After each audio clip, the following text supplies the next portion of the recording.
Osnovna šola pohorskega odreda Slovenska Bistrica je v sredo na stadionu v Slovenski Bistrici izvedla dobrodelni tek. Več o prireditvi Čas se izteka je povedala vodja projekta Bernarda Skrbiš. O tem projektu smo prvi slišali na prvi konferenci ekošole na nacionalni ravni, ki smo imeli v Čatežu.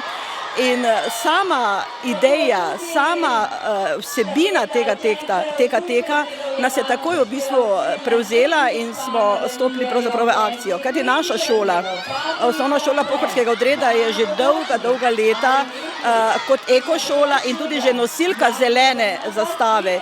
In se mi je zdelo primerno in tudi prav, da tudi mi pristopimo k temu res velikemu mednarodnemu dogodku.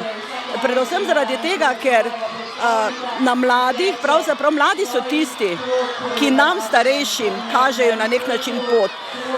Ravno danes zjutraj sem slišala eno misel na radiju, čisto mimogrede, da lahko v bistvu samo ena majhna sprememba za današnji dan naredi zelo veliko. In če vsak dan naredimo nekaj majhnega, neko majhno spremembo tudi pri sebi, se mi zdi, da bomo naredili lahko zelo veliko tudi vnaprej. In če to začnemo z našimi učenci, z našimi otroki, ki nas marsikdaj opomnijo, kaj je prav in kaj ni prav, se mi je zdela, da je tale aktivnost današnji velik dogodek za našo šolo, ena zelo prava stvar, za katero smo se odločili. Tečejo pa pravzaprav učenci vseh razredov in tudi učitelji. Res je. A veste,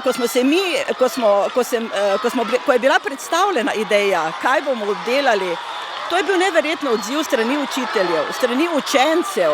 Nastajali so neverjetni plakati, neverjetne misli in potem izbor, kako bomo tekli. Rekli smo, tečejo vsi razredi, predstavniki razredov in seveda na koncu mislim, da sodijo tudi na zadnji tek, tudi za zadnji krog tudi učitelji naši, ne?